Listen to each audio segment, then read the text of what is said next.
Em nome de Deus, declaro aberta a presente sessão.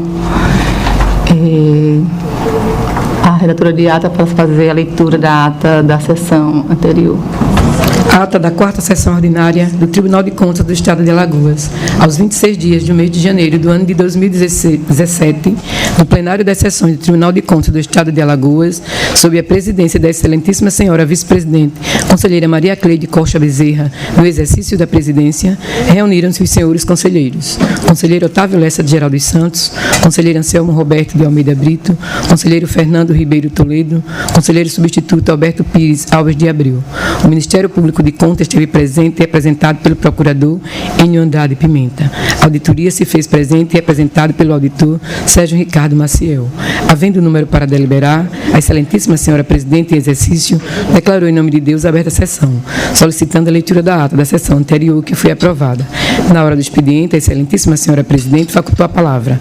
O senhor conselheiro substituto Alberto Pires solicitou a permissão para incluir o processo TC 974/2017.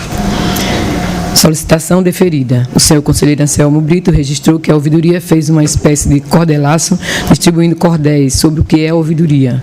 O público-alvo foi o próprio servidor. Inclusive, a ouvidoria quer ouvir todo cidadão, até os servidores do Tribunal de Contas. A excelentíssima senhora presidente, em exercício, parabenizou o senhor conselheiro pela iniciativa, disse que é um passo muito importante para o tribunal levar o conhecimento das pessoas o papel do Tribunal de Contas. Facultada a palavra, não havendo quem quisesse fazer uso, passou-se para a ordem do dia. Relator o conselheiro Otávio Lessa de Geral dos Santos, TC 13.387/2016, 13.379/2016, entre outros relacionados com aplicações de multa. Aprovados acórdãos 047 e a 070. TC 515/2013, processo licitatório. Aprovada a resolução 006/2017.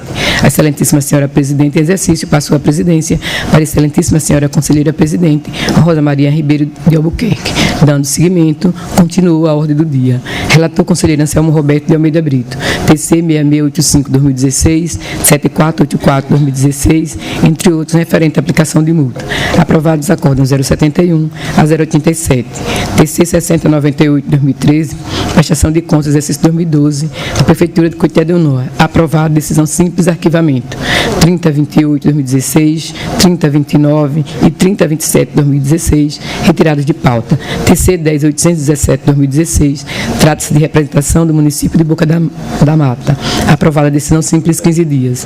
TC 14171 e TC 14170/2015, voto vista, ambos tratam-se de representação, ficando definida como no momento anterior, em sessão plenária do dia 10 de 3 de 2016, acompanhando a relatora, conselheira Maria Cleide, conselheiro Cícero Amélio e conselheiro Fernando Toledo, com voto contrário do conselheiro Anselmo Brito. Relatora, conselheira Maria Cleide Costa Bezerra, TC 11029/2013, 11028/2013, entre outros relacionados com o contrato. Aprovado em resolução 07 a 09. Relator conselheiro Fernando Ribeiro Toledo, TC 13353/2014, 7102/2014, entre outros, referente a aplicações de multa. Aprovado o acórdão 088 a 094. TC 10613, 12344, 3370/2006, 8402/2006, 7092/2006, 9009/2006, 6057/2006, 8001/2005, 12070/2005, retirado de pauta. Relator conselheiro substituto Alberto Pires Alves de Abreu, TC 12813/2016, transferido para a próxima sessão. TC 3989/2014, retirado de pauta. TC 13281/2012 e 1170/2013, entre outros, referente à aplicação de multa e representação, aprovados acórdãos 095 a 099. Não havendo processo a relatar, a excelentíssima senhora presidente passou para a hora das explicações pessoais. O doutor procurador Enio Andrade informou que o MPC ingressou com um pedido de fiscalização extraordinária especial com relação aos municípios que editaram decreto de emergência administrativa. Todo pronunciamento transcrito. A excelentíssima senhora presidente agradeceu ao doutor Enio pela informação trazida ao pleno, mas a presidência não tem informação oficialmente. Facultada a palavra, não havendo quem quisesse fazer uso, em nome de Deus, encerrou a sessão, convocando-os para a próxima no horário regimental.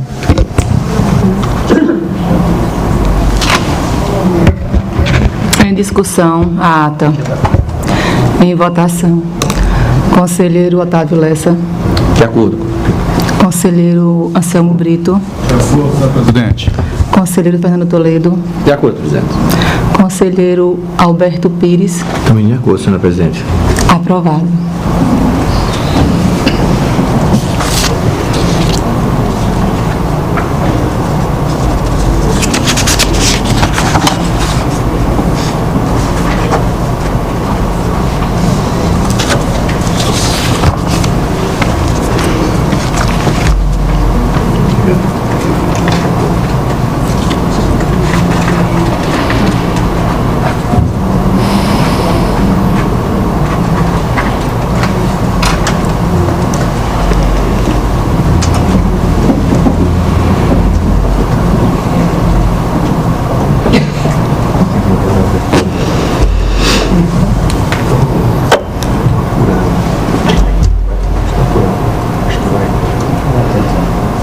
Otávio.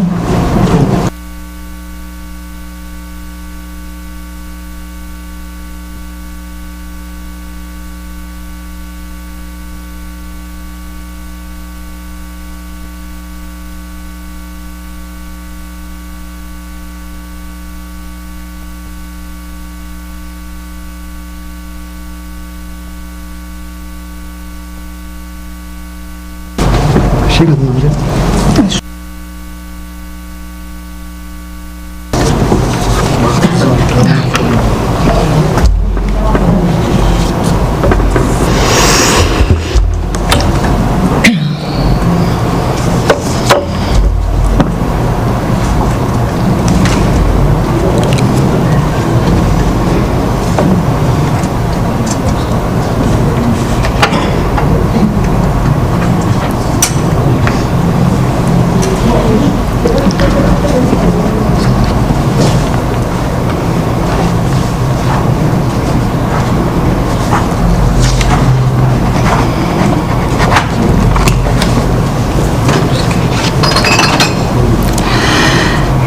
Na hora do expediente, quero primeiramente me solidarizar esta presidência com o falecimento ontem de um funcionário de uma forma muito trágica, o senhor Marcos Antônio de Oliveira, que era do setor de topografia da Xerox e que infelizmente nos deixou no dia de ontem de uma forma trágica.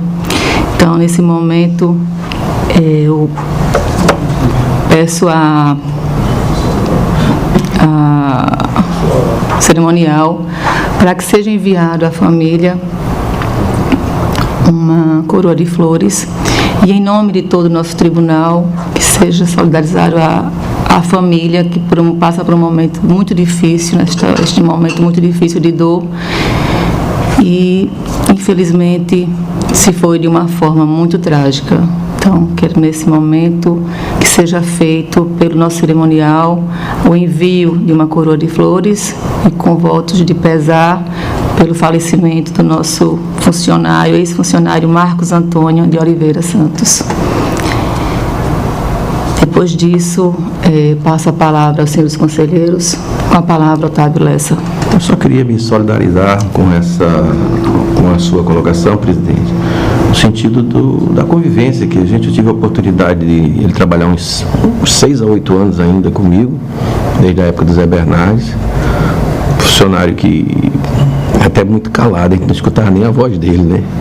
E desempenhou várias funções aqui dentro do tribunal. Eu encontrei com ele, ele acho que iria se aposentar o ano que vem, né? E vem o destino e acontece uma coisa drástica dessa. Eu tive a oportunidade até de ver a filmagem aí, numa câmera, acho que é do próprio banco. É uma coisa assim, sei lá, é coisa de que esse é o momento, né? Ele vinha atravessando da rua, do centro das duas pistas, para cá, para o lado de cá, né? Eu acho que ele vinha para o tribunal. E, por azar dele, ele tinha um caminhão baú, bem altão. Ele não percebeu que na linha azul vinha um ônibus, né?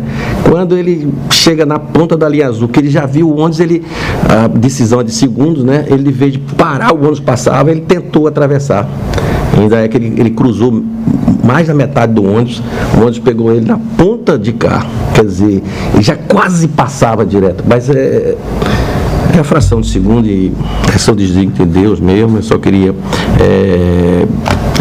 foi ótimo, o tribunal dá esse conforto através dessa presidência, a família, é bom que seja comunicado e a gente fazer, né, pelo menos o que a gente tem de melhor como ser humano nessas horas difíceis, dar o apoio à família. Era só isso, presidente.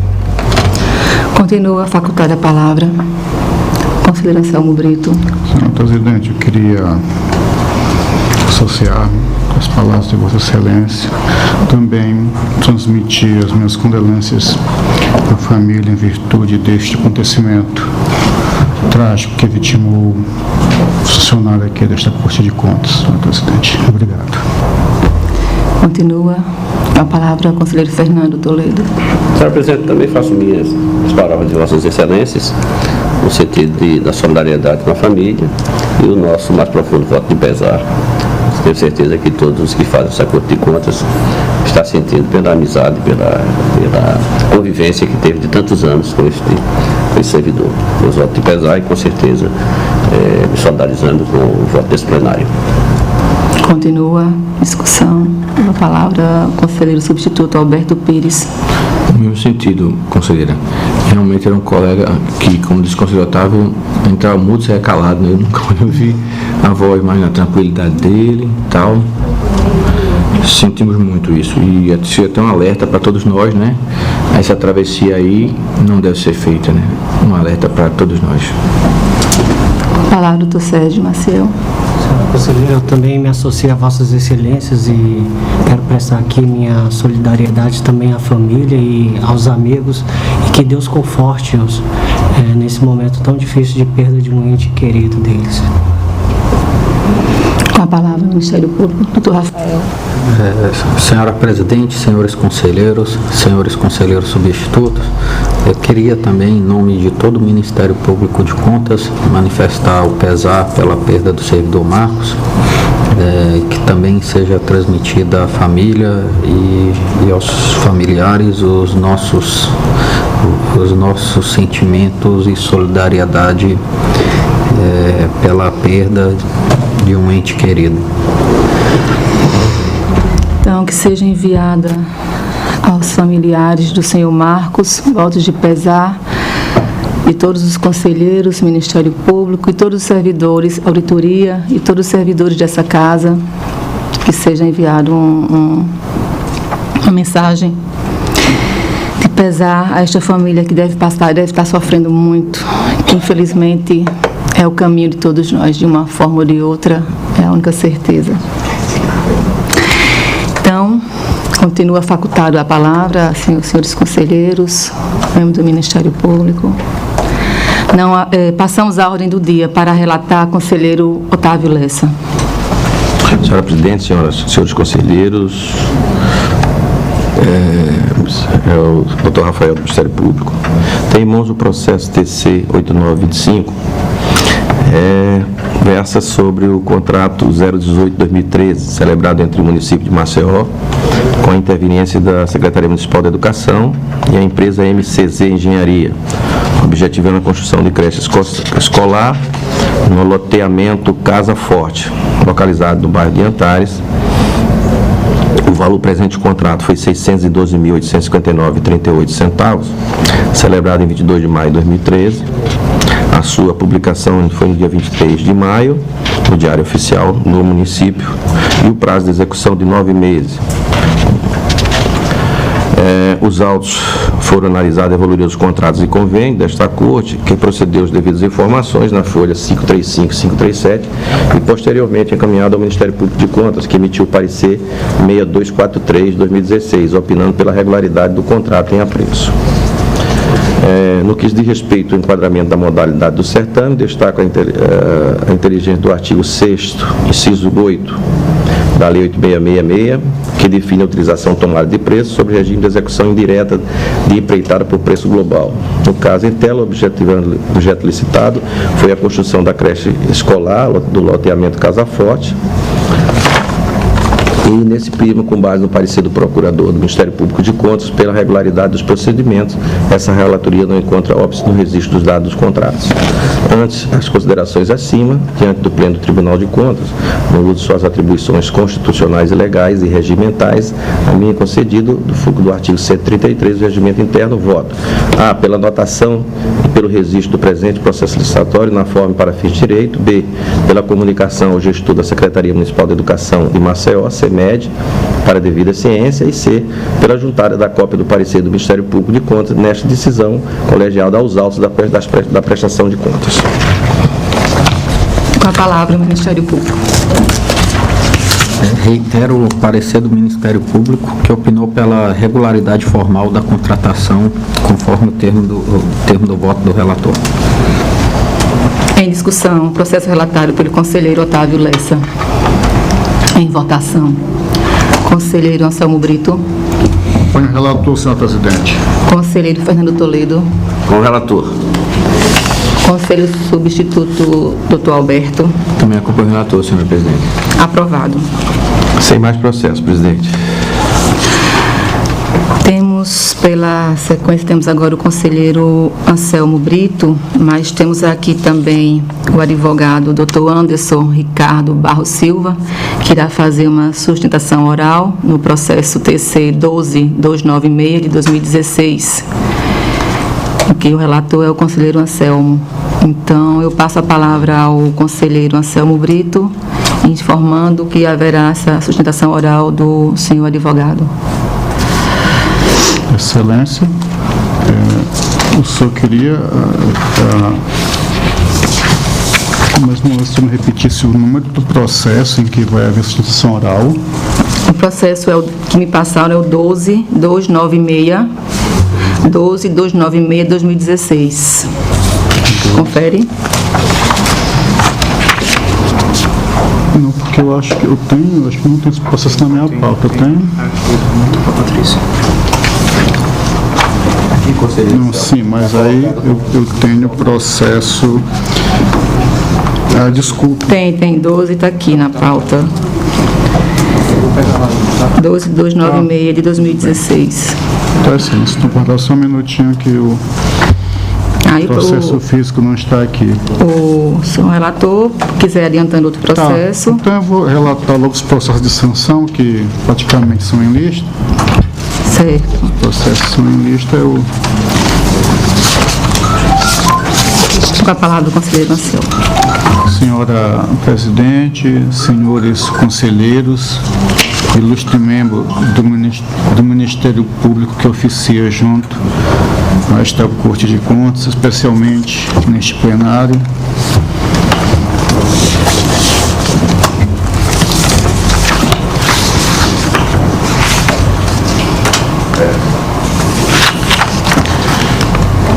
Excelências, trago processos de sancionamento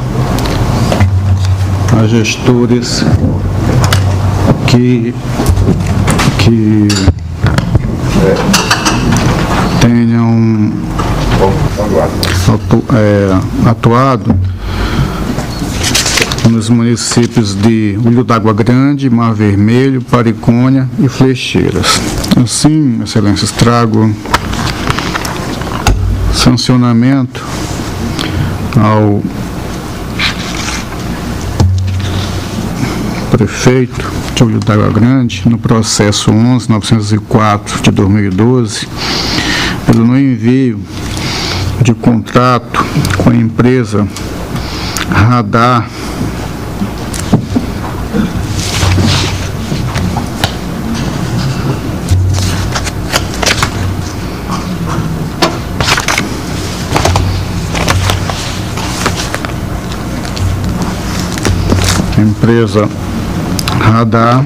revenda de automóveis na Arapiraca Limitada, aplicando-se aqui a multa padrão no seu patamar mínimo de 100 PFAUs. Aqui houve defesa, mas esta foi considerada insubsistente pelo Ministério Público, que não só pode se manifestar a respeito.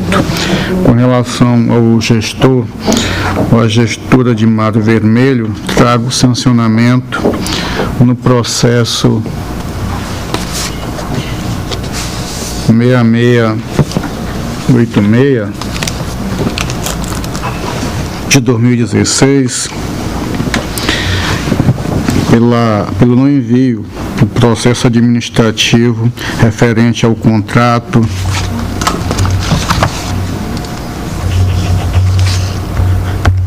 número 3 de 2015, aplicando-se multa também sem o PIFAUS, com defesa e esta considerando subsistente. Trago também para a mesma gestora, no processo 6684 de 2016, sanção de sem o PIFAUS, processo com defesa, esta subsistente da mesma forma, por não ter enviado o procedimento administrativo que der origem ao pregão presencial número 1 de 2015. Com relação ao gestor de Paricônia, trago sanção no processo 11308 de 2013, pelo não envio da prestação de contas do exercício financeiro de 2012, aplicando-lhe multa de sem o PIFAUS, havendo defesa, esta também foi considerada insubsistente. E no processo 11826 de 2014, trago sancionamento à gestora de Flecheiras no processo 11826 de 2014, como já dito, pelo não envio do balanço referente ao mês de agosto, aplicando-lhe sanção de sem o PIFAUS. Neste não houve a defesa da gestora. Assim, excelências, com base nos normativos, ficou evidente o descumprimento dos mesmos e, com base ainda neles, eu, especialmente escorado nos artigos 45 e 48, inciso 2º de nossa lei orgânica, trago votos para o sancionamento desses gestores, para que esta conduta evite serem repetidas, cientificando que, após o trânsito julgado, no prazo de 15 dias, faça o recolhimento dessas sanções a crédito do Funcontas, segundo sua lei de regência, alertá-los que, por acaso, não procedem desta maneira, ainda poderá ser encaminhado o título executivo à PGE para competente ação de execução. Eu não sei como é que está hoje, mas eu quero aqui acrescentar, ou a possibilidade de levá-los a protesto, talvez ainda possa acontecer, remeter os processos ao Funcontas para as medidas de sua competência, inclusive de notificação do gestor, evoluir esses autos ao gabinete do conselheiro relator para o acompanhamento do pagamento das multas e de outras medidas que se fizerem necessário. Como voto, senhora presidente. Com a palavra o Ministério Público, doutor Rafael. Reitero os pareceres do Ministério Público que opinaram pelo não acolhimento da defesa e aplicação da multa. E naqueles processos em que não houve manifestação de defesa, o Ministério Público também opina favoravelmente à aplicação da multa. Em discussão, os processos relatados pelo conselheiro Anselmo Brito. Em votação, conselheiro Fernando Toledo. Senhora presidente. Conselheiro substituto Alberto Pires. O relator, senhora presidente. Conselheiro Otávio Lessa. O relator. Aprovados. Ainda com a palavra o conselheiro Anselmo Brito.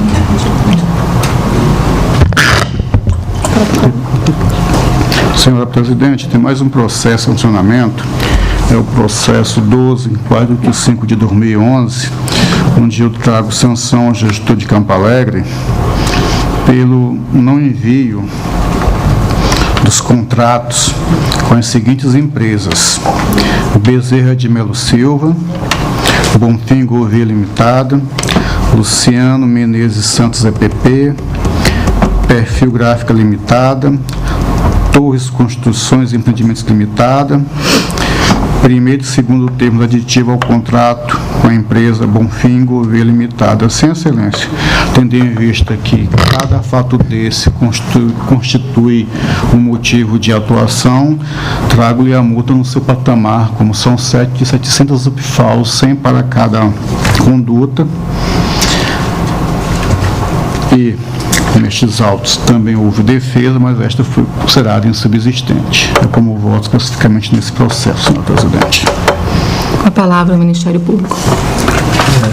Não tendo havido defesa do gestor, embora regularmente notificado, o Ministério Público opina favoravelmente a aplicação da multa, tendo em vista o descumprimento de obrigação regulamentar desta Corte. É o nosso parecer. Em discussão, os processos relatados pelo conselheiro Anselmo Brito. Em votação, conselheiro Fernando Toledo. O relator, senhor presidente. Conselheiro substituto, doutor Alberto Pires. Também acompanho o relator, senhor presidente. Conselheiro Otávio Lessa. Com o relator. Aprovados. Senhor presidente, agora tendo em vista a preferência que tem o processo 12.296 de 2016, em virtude de haver defesa, requisição para sustentação oral, faço a relatoria. Excelência, o processo ele vem emendado da seguinte forma: é uma decisão simples, impugnação da sessão plenária com pedido liminar de nulidade de julgamento, impedimento de conselheiro, suposta irregularidade de publicação de parecer prévio no Diário Oficial deste tribunal. A interposição de recurso com objeto semelhante, eu aqui entendi descabida, entendendo que a sessão foi regular, mesmo porque houve a republicação por incorreção e propondo o arquivamento. Assim, excelência, eu passo a leitura aqui, são 2, 3 páginas, eu preferia ler aqui na íntegra mesmo para ajudar o conhecimento dos senhores e também facilitar aqui o trabalho da defesa, eventualmente escrita.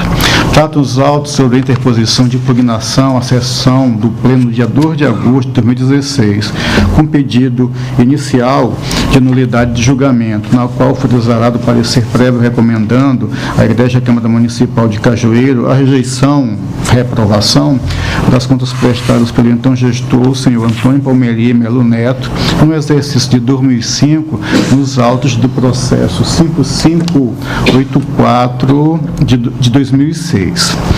O impugnante argumentou em seus termos flagrante impedimento do conselheiro Fernando Toledo para apresentar voto nos autos, considerando seu vínculo familiar com a atual prefeita de Cajueiro, com quem é casado, sua adversária política nas eleições de outubro do último passado, de forma a torná-lo, entre aspas, diretamente interessado no julgamento pela reprovação das contas do impugnante.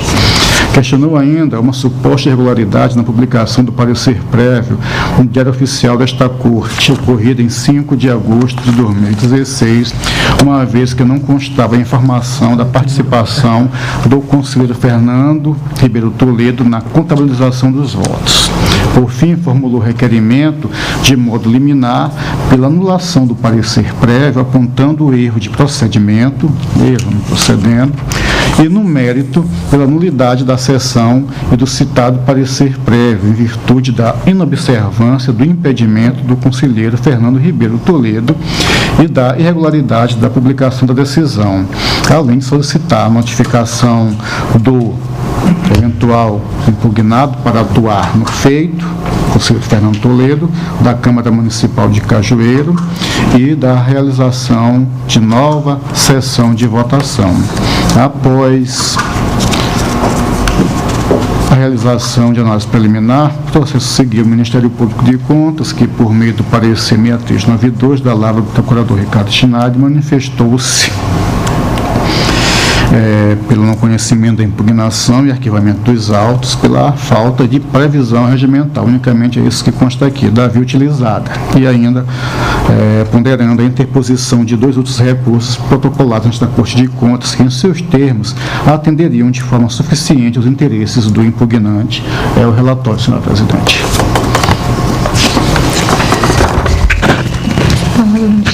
Com a palavra o Ministério Público.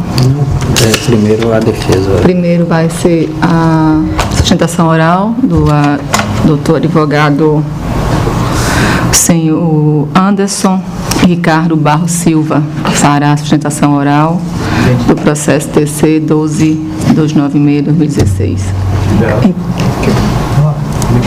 O Ricardo, que se faça presente o nobre advogado.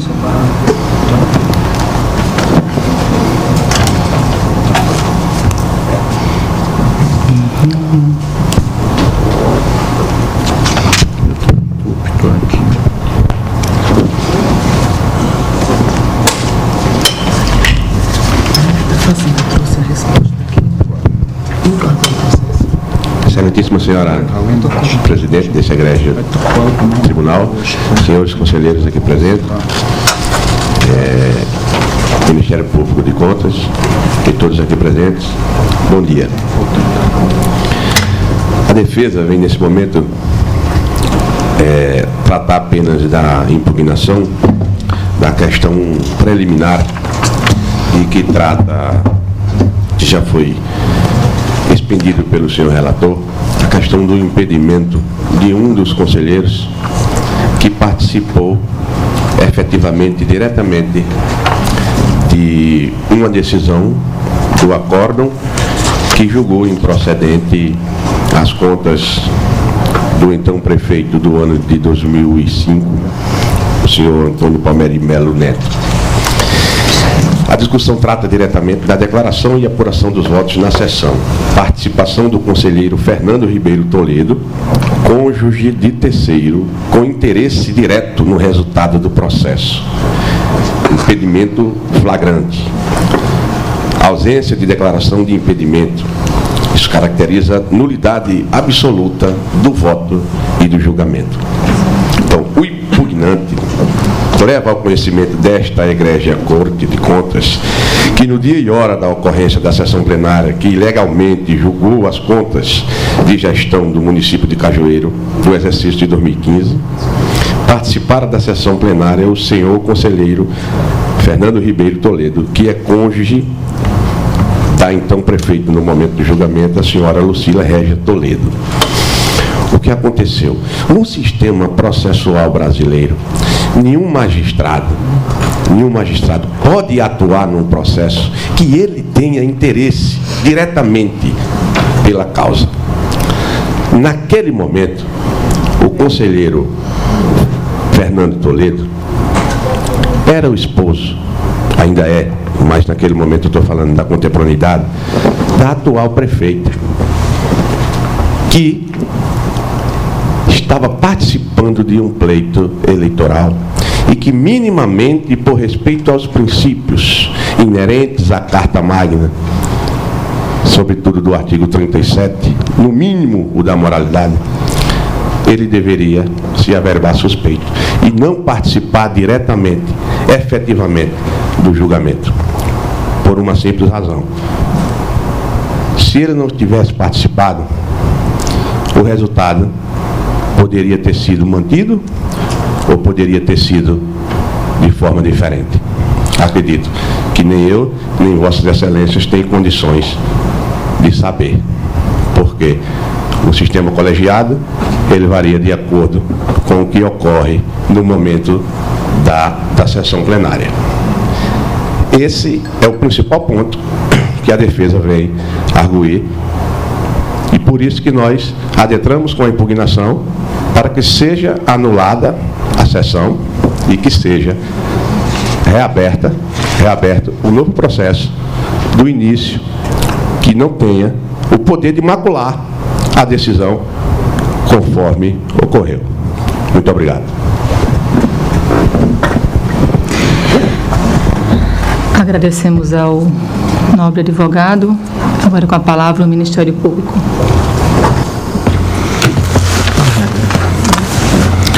Eu reitero a manifestação do colega do Ministério Público que opinou pelo não conhecimento da impugnação, uma vez que já havia sido manejado contra a decisão do Tribunal de Contas 2 recursos de reconsideração, os quais foram improvidos.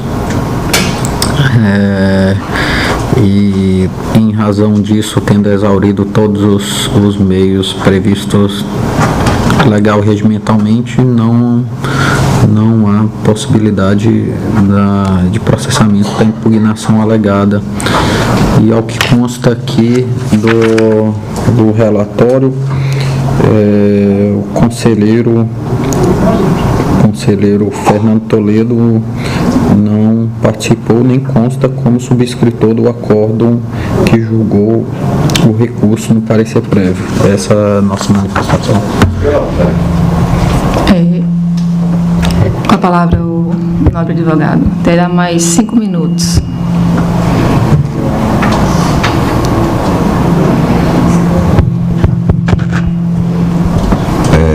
Veja bem, Excelência, houve uma publicação, o doutor Geraldo vai dizer diretamente aí a data, em que houve uma camuflagem, ou seja, não foi divulgado o nome do conselheiro Fernando Toledo, inclusive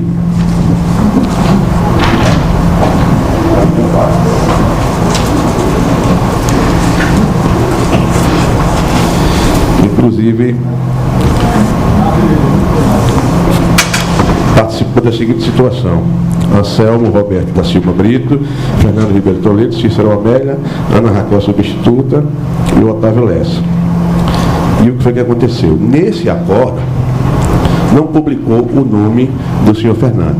Então o impugnante veio nesse egrégio tribunal e houve a republicação, se eu não me engano foi no dia 18 de agosto, que dessa vez foi inserido o nome do senhor Fernando Toledo no acordo. Mas no primeiro, esse que o senhor está lendo, Excelência, realmente foi camuflado. Ou seja, omitiram o nome do senhor conselheiro Fernando, mas depois houve uma republicação em que consta o nome dele. Não foi isso? Com a palavra o conselheiro Anselmo Brito. Senhora Presidente, questão de esclarecimento, eu vou manifestar aqui as minhas razões de decidir, mas antecipadamente esse processo que foi julgamento dia 2 de agosto do ano passado, houve sim uma republicação por incorreção no dia 18 de outubro, em que consta como presentes o conselheiro Otávio Lessa, presidente, o relator, Anselmo Roberto, Vossa Excelência, Tia Maria Cleide, conselheiro Fernando Toledo, além dos conselheiros substitutos Ana Raquel e Alberto Pires, atuando o procurador Rafael Rodrigues de Alcântara. Só para ficar registrado, sendo assim, Excelência, eu passo das minhas manifestações da legalidade da sessão plenária ocorrida no dia 12 de agosto.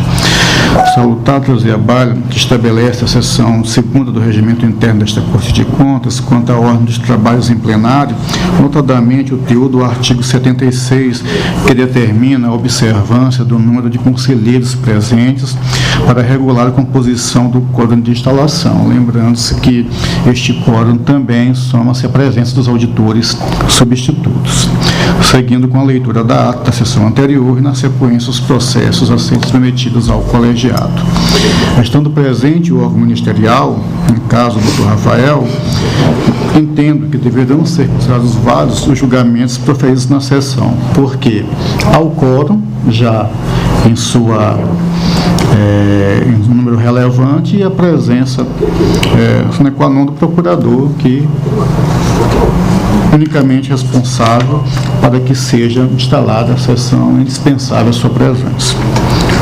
No mais, regularmente instalada, não havendo se falar em nulidade, mesmo porque na data em questão foram submetidos ao crivo do Pleno diversos outros processos. Então, aqui chama atenção a pedido de nulidade da sessão. A gente entende que é um pedido muito amplo, muito aberto, quando na verdade outros processos foram relatados e julgados na sessão. Todos regularmente publicados no Diário Oficial Eletrônico desta Corte de Contas em atendimento, logicamente, ao princípio da publicidade, então, regulares. No mais, quanto ao cômputo do voto do conselheiro Fernando Ribeiro Toledo, é preciso ponderar que, até o momento do julgamento, não havia sido questionado o seu impedimento, o que não impede que se faça posteriormente, por óbvio, uma vez que não se pode falar em preclusão se tratando de matéria de ordem pública, passível de questionamento a qualquer tempo, em qualquer instância. Entretanto, não restou configurado erro em procedendo, apto a anular a sessão plenária como um todo. Assim, concluímos que, em via recursal, a mais adequada, poderia ser aventado o impedimento do conselheiro para posterior submissão à análise do Pleno, considerando que este, expulso da gestora à época do município de Cajueiro, não o fez de imediato. Inclusive, eu aqui apenas vou repetir o que já digo, que até esse não reconhecimento do impedimento não é só um vício que ocorre no procedimento, mas até motivo também de responsabilização. É o que está posto no nosso ordenamento jurídico. Faço isso sem nenhum juízo de valor, apenas uma constatação. De toda sorte, é salutar destacar que o voto apresentado pelo conselheiro relator foi aprovado de forma unânime pelos presentes. Não houve sequer discussão sobre os motivos que embasaram a recomendação de rejeição e aprovação das contas do então gestor, ora impugnante, de forma que, mesmo sem a contabilização do voto do conselheiro Fernando Toledo, o desfecho do julgamento seria o mesmo. Ou seja, como conselheiro, no meu sentir, não participou, não houve discussão, não teve a possibilidade de influenciar qualquer um dos julgadores, quando inclusive a colheita do voto dele não se deu inicialmente, que se podia concluir que talvez, por ter seu voto ou ter antecipado, os outros jogadores o tenham seguido, concordando com o relator. Então, nesses termos, mesmo que há algum procedimento, alguma falha, que aqui eu já disse que eu não entendo se houver uma mera irregularidade que não está apta a nulificar nenhum julgamento do processo, muito menos a nulidade da sessão. Da irregularidade da publicação do parecer prévio. A publicação do voto aprovado em pleno, ocorrida em 5 de agosto, questionada pelo impugnante, enviada pelo gabinete do conselheiro relator, foi devidamente republicado com a motivação da ocorrência da incorreção em 18 de outubro de 2016. A contagem de todos os prazos dela decorrentes deve ter início, logicamente, desta segunda e correta publicação, a fim de não restringir quaisquer direitos relacionados.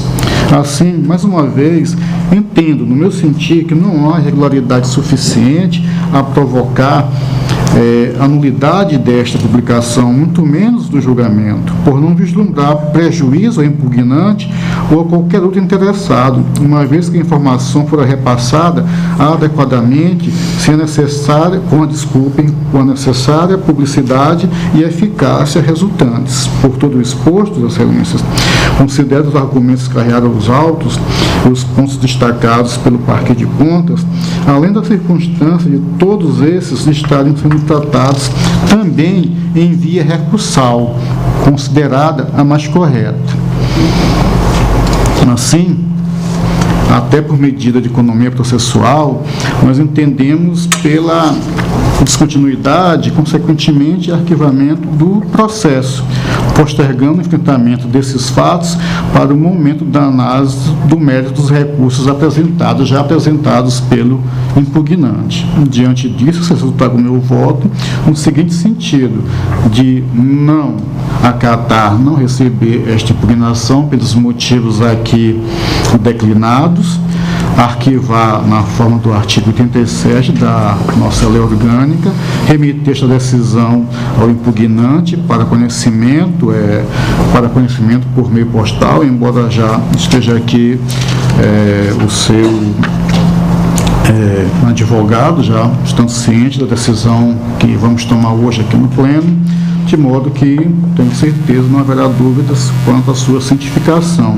Publicá-la na forma disposta nos artigos 3º a 5º da Lei 7.300 de 2011. Este é o meu voto, senhores conselheiros, senhora presidente. Em discussão, o processo relatado pelo conselheiro Anselmo Brito. Com a palavra, o conselheiro Fernando Toledo. Senhora presidente, senhores conselheiros, senhor advogado que faz a sustentação oral, eu gostaria, senhora presidente, apenas de fazer alguns pequenos esclarecimentos, já me colocando na votação desta matéria. Ela é impedida, porque a suspeição se dá, a questão se dá da suspeição do meu voto na ocasião da matéria. Portanto, sobre esse tema, eu não teria condição de manifestar. Mas devo dizer, senhora presidente, que a questão da suspeição ou do impedimento, ela é muito clara no nosso regimento e, em alguns momentos, ela precisa ser, para se manifestar, quando não é manifestado de pronto pelo conselheiro, precisa ser levantada a questão para que o tribunal julgue o impedimento ou não daquele conselheiro. No caso em apreço, eu sinceramente não me sentia impedido e já manifestei sobre o impedimento em algumas matérias sobre o município, com relação ao município de Cajueiro, quando o julgamento se dá pela gestora Lucila Toledo, que vem a ser a minha companheira, vem a ser a minha esposa. No caso dela, eu sempre fiz questão desta Corte de Contas de me manifestar impedido de votação. No caso do prefeito anterior e do prefeito que a sucedeu, que vem a ser o mesmo, portanto, isso de forma muito, muito clara mostra que não houve nenhuma relação, nenhuma interferência no processo eleitoral. Mas eu, sinceramente, digo que não tenho nenhuma relação de parentesco, que até eu tenho. Devo dizer que a mãe do gestor, agora e da época, vem a ser minha prima. Portanto, a relação de parentesco não cria um impedimento na questão do grau de parentesco. Já é um 4º grau, não cria nenhum impedimento com relação à minha manifestação. E eu sempre preservo a questão da coletividade. Nós somos uma Corte de Contas. Importante o entendimento de todos na matéria. E o conselheiro relator da ocasião, do processo, o conselheiro Anselmo, muito bem frisa, de que eu não fiz nenhuma referência, não fiz nenhum debate com relação ao voto, apenas acompanhei o relator na hora que já tinha sido manifestado alguns outros votos. De forma que, senhora presidente, com relação a essa matéria, não vou me manifestar, como disse, em função de ser eu o ponto de questionamento da matéria em pauta, mas que, no meu entendimento, sobre o julgamento de qualquer ação de governo do senhor Palmeri Neto, eu não me sinto em nenhum momento impedido de fazê-lo. Esse é o entendimento que tenho, mas de qualquer forma já me manifesto que sobre essa matéria eu não me manifestarei neste plenário. Muito obrigado, senhora presidente. Continua em discussão, processo relatado. Então, vamos à votação. Neste caso, o conselheiro Fernando se abstém de votar nesta matéria. Então, pela sequência, conselheiro substituto Alberto Pires, como vota? Eu acompanho integralmente o relator. Conselheiro Otávio Lessa? Acompanho o relator. Aprovado. Continua com a palavra o conselheiro Anselmo Brito. Senhora presidente, eu tenho aqui também um outro processo, a prestação de contas do gestor impugnante do processo passado, desta feita referente ao exercício de 2006.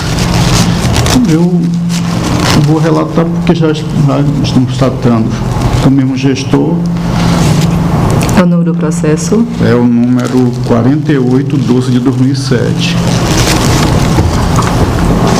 O processo, excelência, ele tem aqui 14 páginas. Eu já reduzi muito as minhas análises, baixava de 50 para 40, para 30, agora eu estou trabalhando ainda na casa dos 2 dígitos. Excelência, eu queria apenas fazer um apanhado, um resumo, e na dúvida das excelências eu poderei esclarecer melhor, ou ler alguma parte. Na verdade, a situação aqui, ela é parecida com a prestação de contas de 2005. Assim, excelência, é um processo, uma prestação de contas que foi enviada aqui no prazo, referente ao gestor do município de Cajueiro durante o ano de 2006.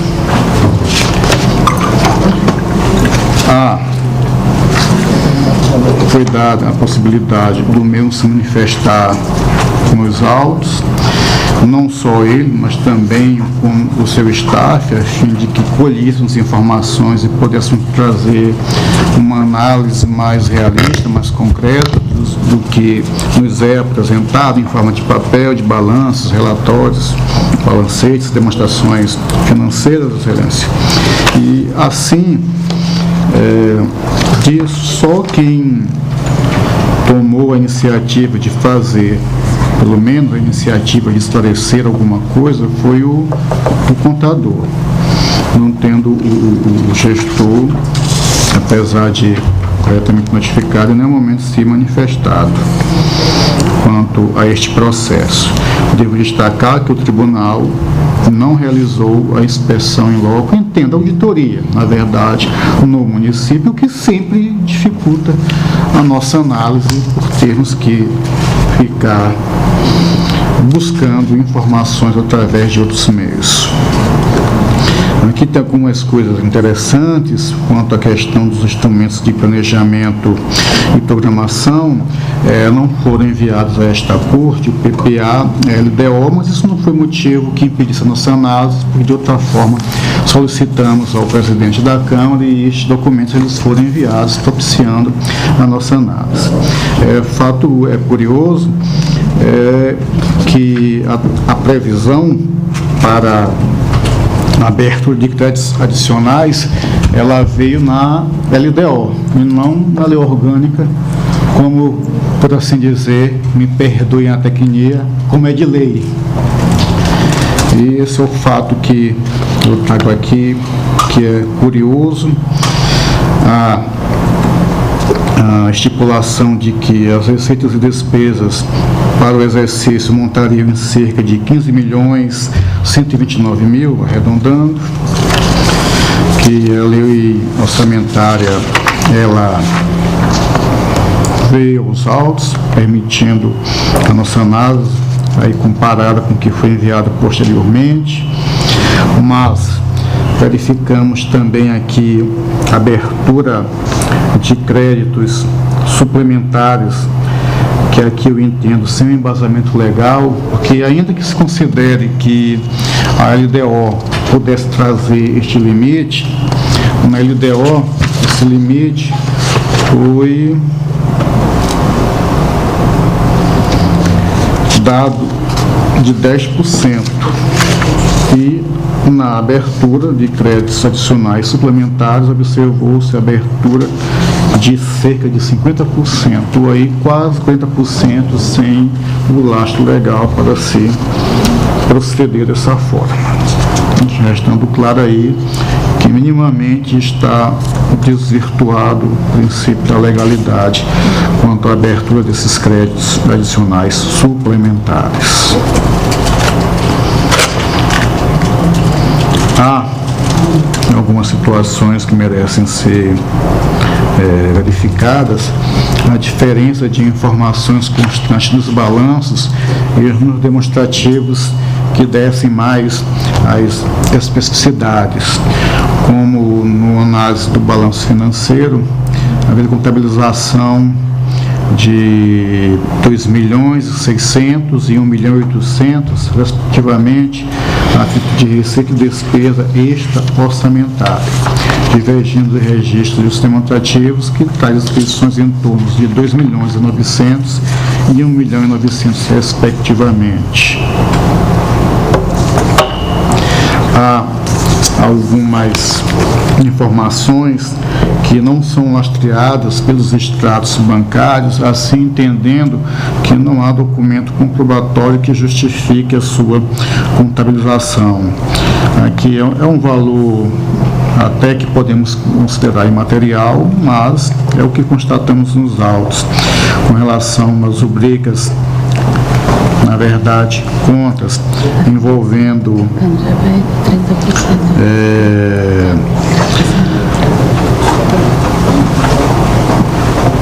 conta banco, conta movimento legislativo, serviço de água e esgoto, fundo de previdência, que nos dá uma diferença do que foi escriturado, porque é comprovado, de cerca de R$ 22.300. E aqui, em boa parte, tudo o que eu falar aqui, basicamente já tinha se repetiu em 2006, o que já tínhamos identificado em 2005. Eu trago aqui também, através de planilha, os valores, como chegamos àqueles valores.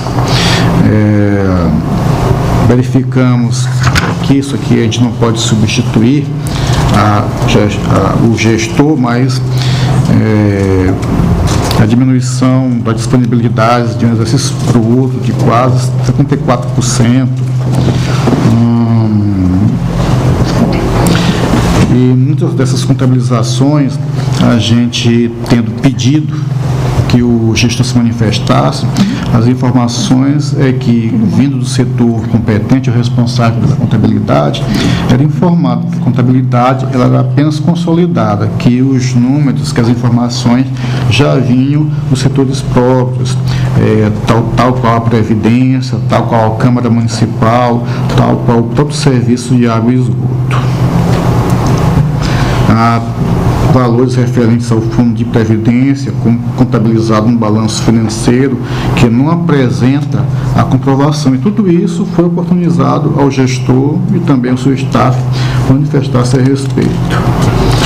Quanto à questão do resultado patrimonial, há situações em que verificamos, sobretudo, valores relativos a consignações inscritas e que posteriormente foram canceladas, dando a entender que se tratavam de recursos oriundos do Fundef, especialmente do Fundo Previdenciário. Olha, Excelências, eu não posso afirmar isso, mas da forma que está contabilizada, a ideia é que se de alguma forma descontou o que deveria verter para a Previdência, e de forma posterior isso foi cancelado. E este aqui não tivemos como fazer uma apuração mais contundente a respeito, e nem esse é o instrumento adequado para que fosse feito.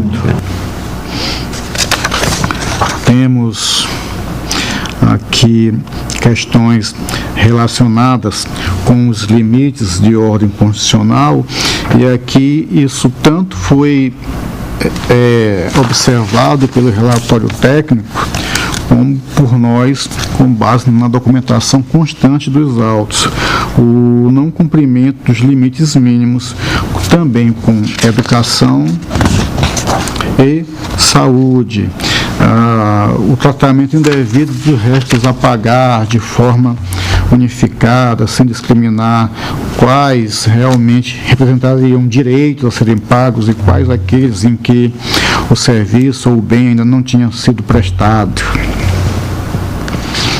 Não tivemos condições de verificar as informações quanto ao duodécimo repassado para a Câmara, embora estivesse nos autos a questão relativa aos gastos da Câmara, mas nós não podemos especificar que aquele valor, ou se foi só aquele valor que foi repassado para a Câmara Municipal. Por outro lado, o município, pelo que consta dos autos, cumprira o limite de remuneração para os profissionais da educação básica, um percentual de 62,49%. Quanto às despesas de pessoal, aqui foi ultrapassado o limite prudencial, com a consequência de todas aquelas providências que devem ser tomadas pelo gestor. A dívida consolidada montou em cerca de R$613 mil, mas apesar disso, houve o cumprimento do limite mínimo estipulado ou indicado na Lei de Responsabilidade Fiscal e aí discriminado na Resolução 40 de 2001 do Senado Federal. Quanto aos instrumentos de transparência e gestão fiscal, houve aqui uma impropriedade quanto à remessa e quanto ao conteúdo, estes não servindo para que se fizesse a análise respectiva, nem aqueles em que perguntado ao gestor e ao staff, nos foi encaminhado, os que tinham enviado para a STN, porque apresentavam valores zerados, então para nossa análise aquilo pouco servia para comparação. Ou seja, os relatórios, tanto resumido quanto de gestão fiscal, enviados ao tribunal, mesmo os posteriores, eles não se mostraram em sua feitura corretos, como deveriam ser feitos. No mais, o sistema de controle interno, apesar da época, eu entendo que isso já é uma obrigação para não descermos em épocas mais remotas, mas pelo menos desde 88 isso já é obrigatório, que é da Constituição, e também não houve e não há. Na época foi instituído o sistema de controle interno, por conseguinte o relatório do órgão também não se fez presente. Trago recomendações nesse sentido, até um termo mais tecnicamente corrente, fosse determinações, para que fosse observado tanto o gestor quanto aquele que o sucedeu e o iria suceder,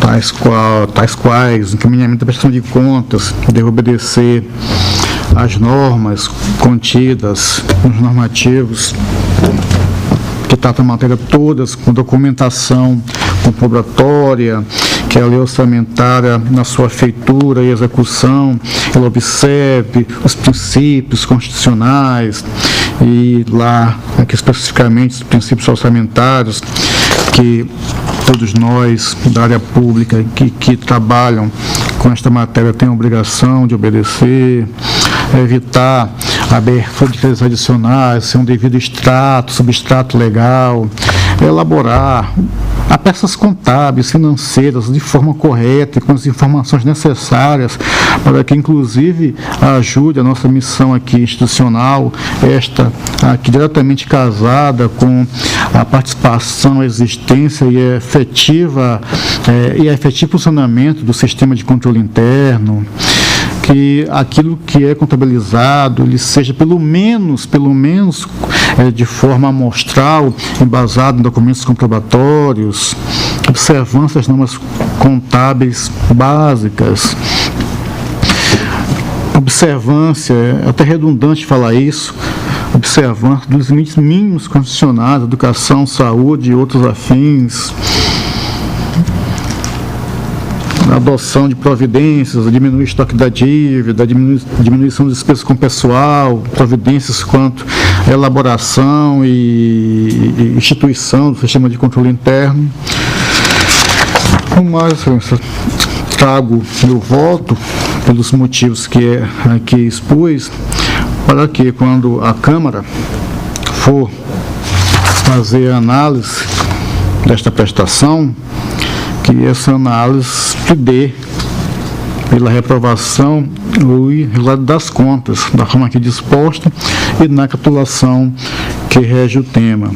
Evidenciar também ao Poder Legislativo Municipal as recomendações, determinações que eu aqui falei, que vão da letra A até a letra N, solicitar à Câmara de Vereadores que seja comunicado a este tribunal o resultado do julgamento na forma do artigo 160 do nosso regimento, solicitar, independente do julgamento a ser feito pelo Legislativo Municipal, que seja instaurado procedimento apropriado de comparecer desta Corte, tendente a verificar, dentre outras ocorrências de dano nas situações descritas nos itens 19, 20, 21, 22, 24 e 38 desta peça. Foi as situações que eu já expliquei, remeter cópia da sua decisão ao Ministério Público Estadual e também ao Ministério Público de Contas, ainda que seja para acompanhamento de acordo com suas competências, e também para que, vislumbrando, instaurem o que seja do seu entendimento, o que possivelmente vislumbrar do que está evidenciado dos itens 19, 20, 21, 22, 24, 38, 43, 44, 47 e 48 desta peça. Remeter cópia ao gestor, identificar ao gestor que ele pode, na forma do artigo 51 e seguinte da lei orgânica, o prazo e quais os recursos a apresentar, dar publicidade a esta decisão para os seus efeitos legais, retornar os autos, obviamente do relator cumprido os dispositivos acima para cumprimento de outras medidas que se fizerem necessárias, como voto, senhora presidente. Com a palavra ao Ministério Público. Nesse processo específico, senhora presidente, o Ministério Público de Contas deixa de se manifestar, uma vez que se trata de prestação de contas relativa ao exercício de 2006, portanto, anterior a 2010, cujas prestações de contas, conforme a deliberação desse plenário, não tramitariam pelo Ministério Público de Contas. Em discussão, o processo era relatado pelo conselheiro Anselmo Brito. Em votação. Atenção. Conselheiro substituto Alberto Pires. Acompanho o relator, senhora presidente. Conselheiro Otávio Lessa. Com o relator. Votação. Aprovado. Continua com a palavra o conselheiro Anselmo Brito. Senhora presidente, tenho ainda o processo 14957 de 2016, é um processo aqui de aplicação de multa por reincidência, quanto mais se não mandar documentação solicitada ao tribunal. É um processo de prestação de contas do gestor da articulação social e justiça financeira de 2014, onde ele faz um pedido de prorrogação de prazo, que foi intempestivo, portanto, eu indefiro o pleito e aplico a multa por ter passado aquele prazo de 5 dias e já ter sido multado a primeira vez. Desta feita, pelo descumprimento de diligência, segundo os regramentos de nossa resolução que trata da graduação da multa, aplica-se que a multa de 300 UPFAOs pela reincidência. O gestor epigrafado e, no mais, os mesmos dispositivos que, após o trânsito, ele recolha a multa em 15 dias, é crédito com contas, alertado se não fizer a questão do envio do título executivo para a PGE, para a competente ação, remeter ao FUNCONTAS para que faça haja conforme suas competências e também nos informe se o gestor recolheu já a multa primeiramente aplicada. Da publicidade na forma da lei 7.300, no mais, anexar este processo ao processo 5310 de 2015, que é o processo que trata da prestação de contas.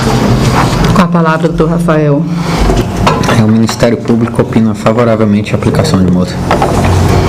Em discussão, o processo relatado pelo conselheiro Anselmo Brito.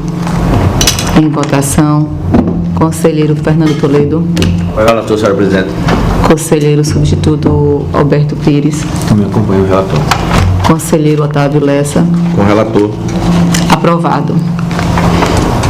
Senhora presidente, por último, eu queria retirar dos processos em virtude da dúvida com relação à assinatura dos instrumentos que eu estou entendendo que inicialmente até pertence ao relator. São os processos 6682 de 2016 e o processo 6679 de 2016. Configurado esta competência do relator, eu encaminharia ao relator o bem correspondente, correto. Então, eu fiz dois processos. No mais, minha pauta está esgotada, senhora presidente. Então, retirada de pauta os processos citados aqui pelo conselheiro Anselmo Brito. Para relatar, com a palavra o conselheiro Fernando Toledo. Senhora presidente, tem dois processos que estavam em pauta, o 3696 de 2016 e o 3697 de 2016. São processos que têm um entendimento já muito consolidado, mas como na sessão anterior, nesse processo, houve entendimento de encaminhamento para parecer ministerial com relação à prescrição e decadência, eu já o fiz antecipadamente, antes de trazê-lo. Portanto, eu solicito a Vossa Excelência a retirada de pauta para, após a avaliação ministerial, eu volto a pautá-lo. E isso começou aqui esses dois, senhora presidente, eu estou sem pauta nessa sessão. Então, que seja atendido o pedido do conselheiro Fernando Toledo, com a entrada de pauta dos dois processos aqui citados por ele. Pela sequência, para relatar o conselheiro substituto Alberto Pires. Senhor presidente, sem pauta para hoje.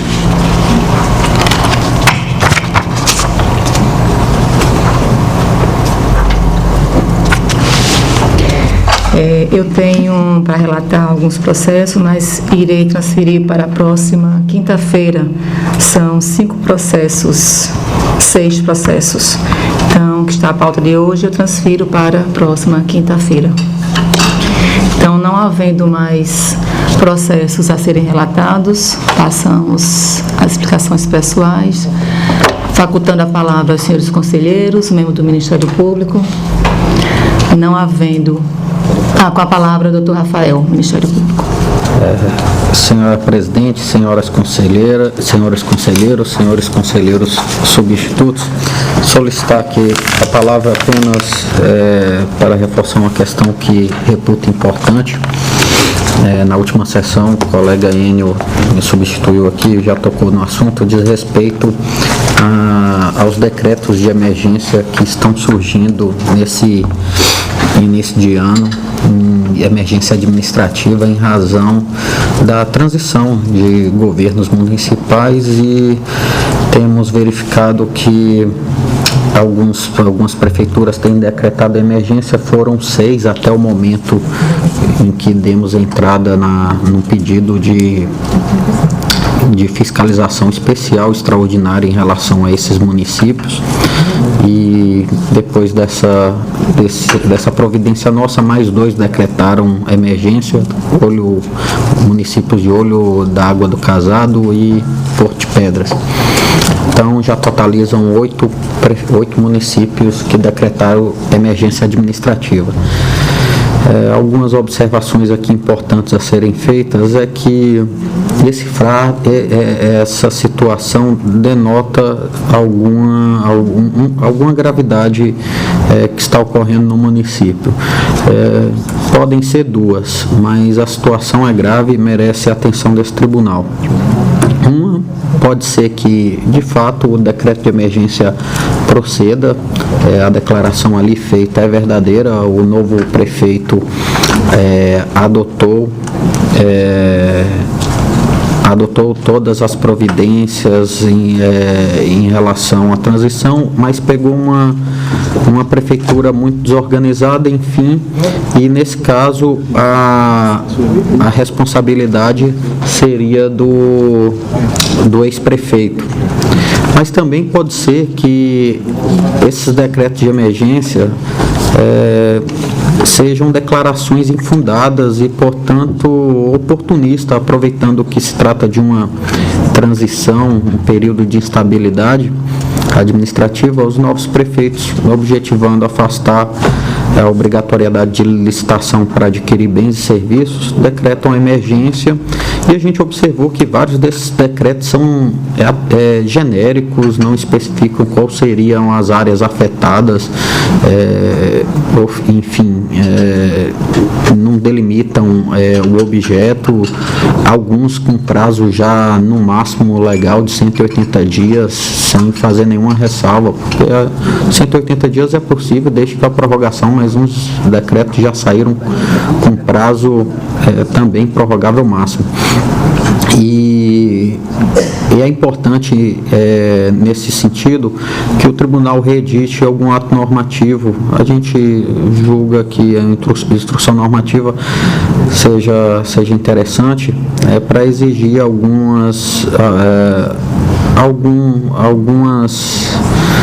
a remessa de alguns documentos para que esse tribunal faça a fiscalização da procedência ou não dessas emergências administrativas. Na gestão passada, na transição passada, foi verificado o mesmo problema e foi feito essa providência. Vi que o Tribunal de Contas do Piauí também já determinou a anulação de 15 decretos de emergência que ocorreram naquele estado, e acho que o Tribunal de Contas pode e deve agir nessa questão. É importante destacar também que deve ser cobrada o cumprimento e fiscalizado, o cumprimento na nossa resolução, que disciplinou de forma bem didática e bem pormenorizado, passo a passo, da transição. E, ao que parece, alguns municípios, um número significativo, não observou a transição como foi recomendada por essa Corte de Contas. Mas, por outro lado, a gente verifica que houve um avanço. Apesar desses decretos de emergência, a gente viu que o trabalho que o tribunal desempenhou no ano passado, durante o ano todinho, em fevereiro editou o decreto de emergência, a resolução para transição, em julho percorreu todas as regiões fazendo seminários, o tribunal, a escola de contas, enfim, vários seminários e simpósios aí para divulgar a necessidade da transição. Depois da eleição, teve mais outro evento aí em parceria com a AMA e com o Ministério Público Estadual, já com a participação dos prefeitos eleitos. Enfim, todo o ano de 2016 foi feito um trabalho preventivo, pedagógico, no sentido de ter uma transição mais tranquila possível. E o resultado, por enquanto, tem sido positivo. Se a gente comparar a transição passada, verificamos que 33 municípios decretaram emergência administrativa. E até o momento são apenas 8, um modo de dizer, mas foi uma redução boa, mas também é bom ressalvar que não chegou ao fim, né?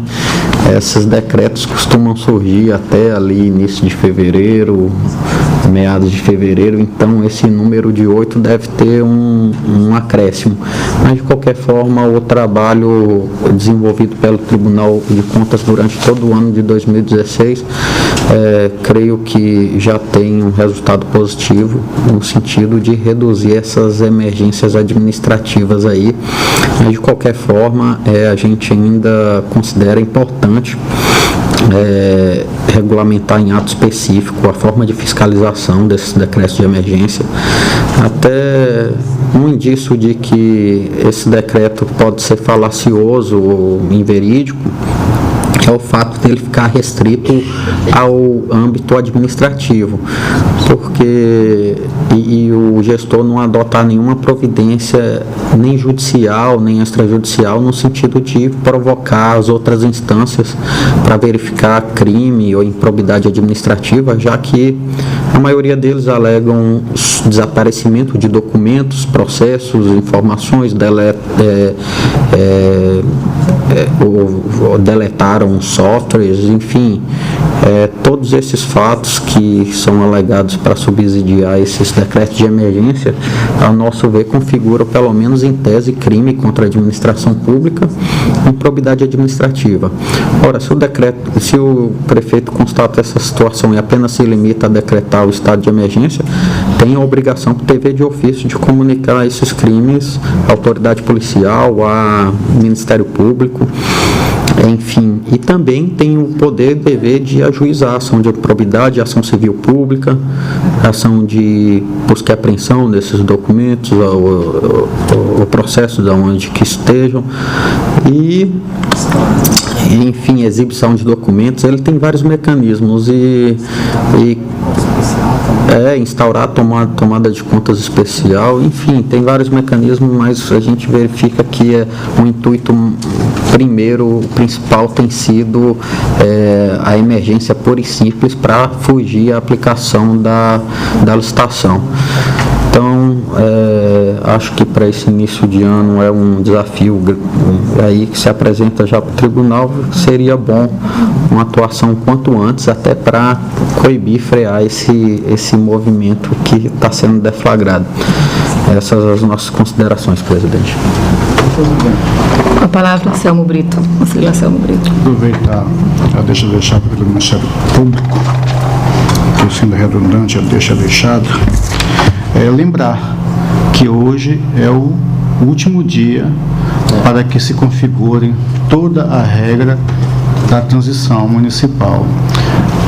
Por um lado, é bom que a gente tenha o poder hoje de fazer o link da gestão anterior com a gestão atual, porque até dezembro era a nossa relatoria 1516, somos responsáveis por fiscalizar, e agora também somos responsáveis por fiscalizar a relatoria 17 e 18, pelo prazo que se esgota hoje. Lembrando que deveres eram e são para ambos os gestores, o que deixou a gestão e o que está entrando agora.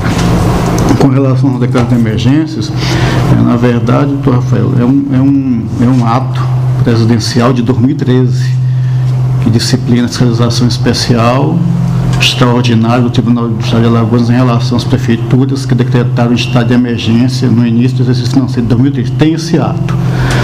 E assim também eu observo que nos nossos normativos há também alguns atos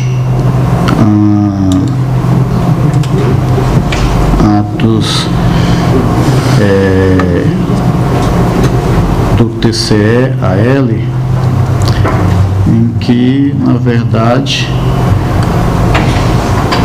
há inclusive a suspensão, dos efeitos dos decretos de emergência. Em 2013 foram adotados cerca de pelo menos 7 atos nesse sentido de suspender esses decretos de emergência, aqueles verificados que não tinham razão de existir.